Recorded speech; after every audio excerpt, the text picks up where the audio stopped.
কি বাজার আমি এনেছি দেখো। আজকে রোববারে সেরকম বাজার হয়নি আজকে, তো বাজারও সেইভাবে বসেনি। মাছপত্র যা পেয়েছি তাই এনেছি। হ্যাঁ, বাঁচা মাছ।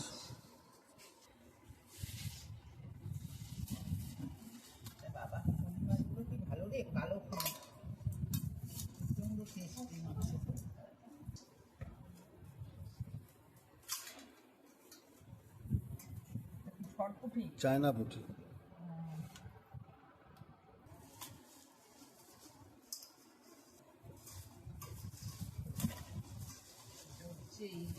ছোট ইলিশ মাছ, কিন্তু ইলিশগুলোর টেস্ট ভালো।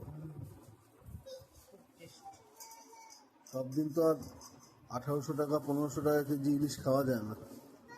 আর এটা হচ্ছে শিং মাছ, এটা খুললাম না কারণ শিং মাছটা জ্যান্ত। শিং মাছটা একদম প্রত্যেকটা পেট ভর্তি আলা ডিম।